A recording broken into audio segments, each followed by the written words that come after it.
Let's take you live to Paarl. This is where President Cyril Ramaphosa is addressing the Afrikanerbond National General Meeting, and of course they're celebrating their centenary.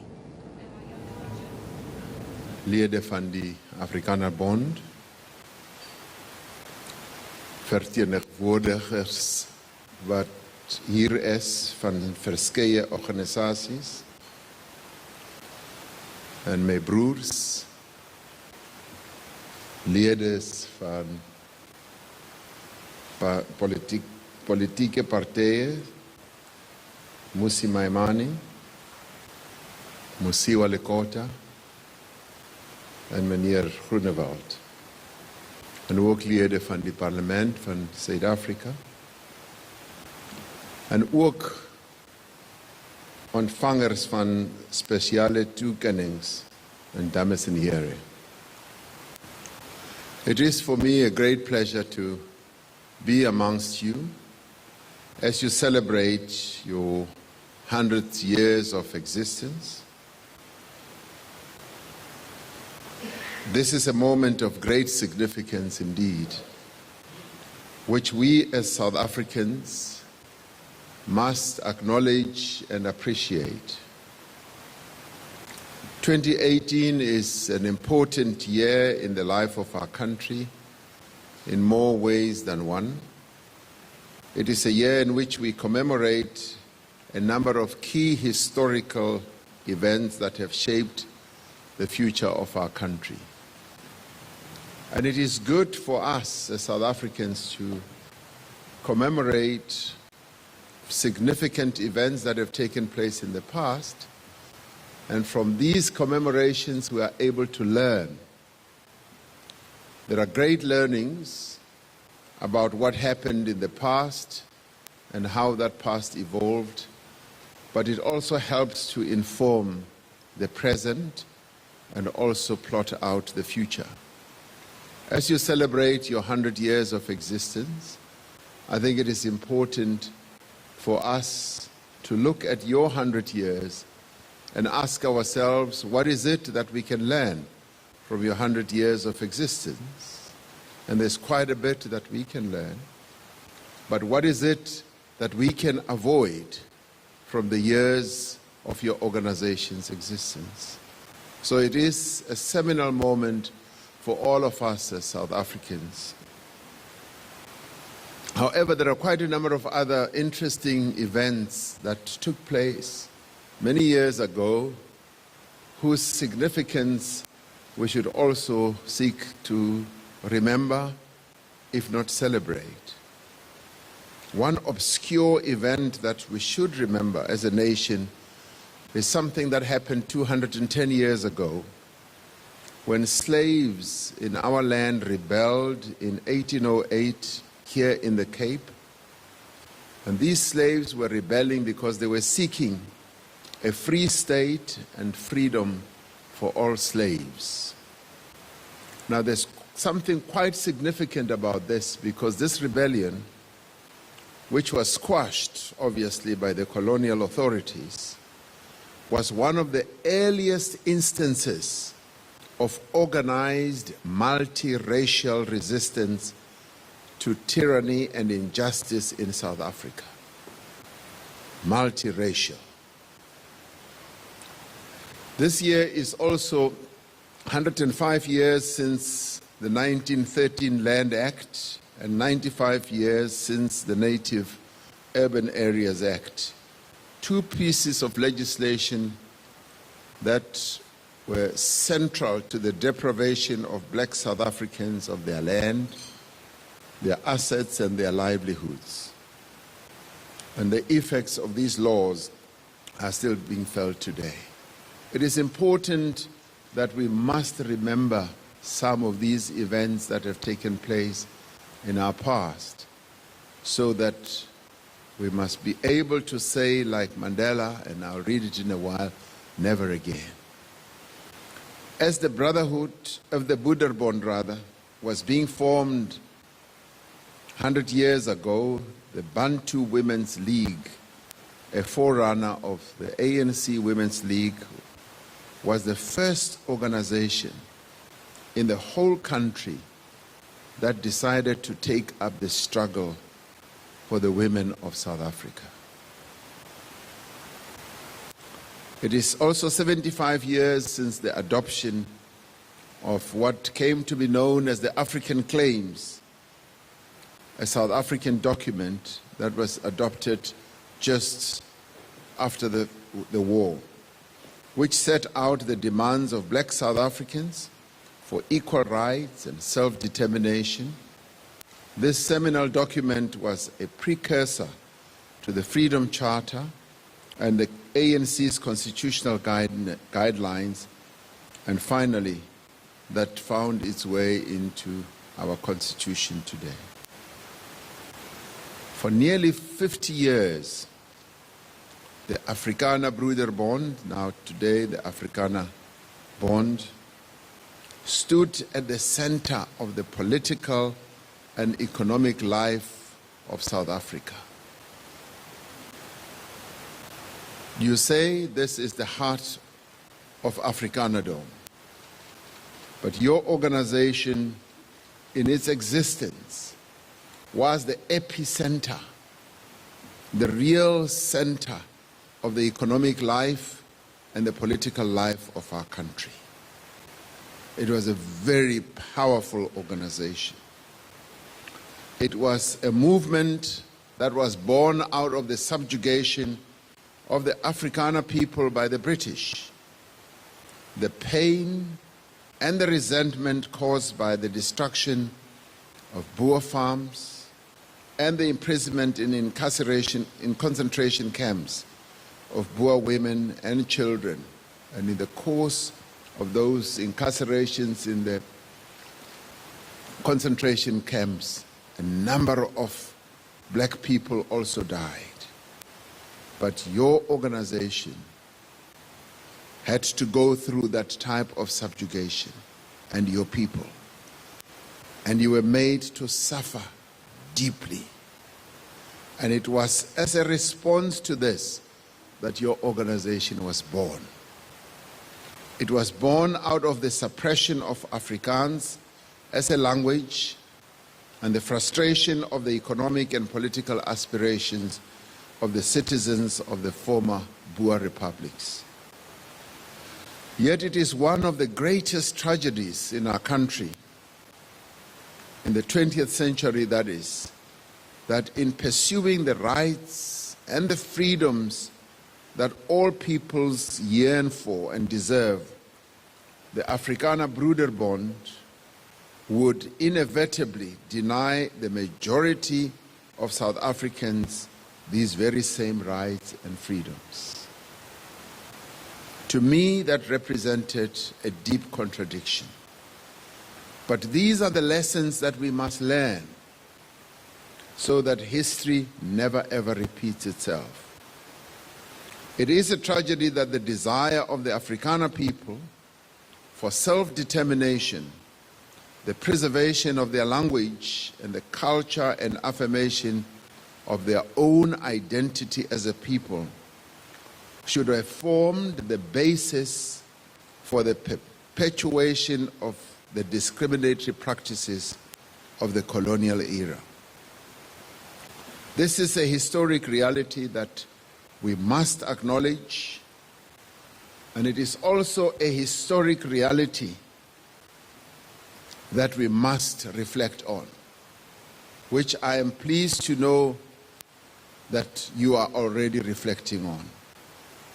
We reflect better on this history by remembering Madiba's futuristic hope when he said, "Never, never, never again shall it be that this beautiful land will again experience the oppression of one by another." We cannot not deny our history, for it lives on right up till now. We cannot change our divided past, but we can together shape our common future, where we want to go. Today, the Afrikanerbond is an organization that has changed a lot, and that has changed for the better. It is not only known by a different name, but its credo, which you read out this evening, reflects a desire to build an inclusive, just, and truly democratic society. And let me tell you that when the credo was read out here, I was filled with great admiration, because there aren't many organizations where at the beginning of important meetings, they stand out and read the credo, the ethos, the principles, the values that bind the membership together. There aren't many such organizations. So I applaud you.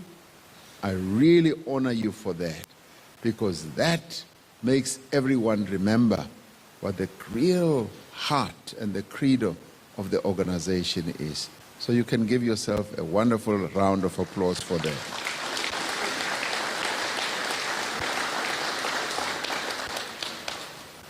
Now, you now reflect a determination to forge an Afrikaner identity that is rooted in a commitment to enhance the quality of life and human dignity of all South Africans. There is a great deal of symbolism in the celebration of this centenary. Little more than a month after the Afrikanerbond was formed in June 1918, at a home in Malvern, as you said, in Johannesburg, a son was born to a chief of the Abatembu in the tiny village of Mvezo.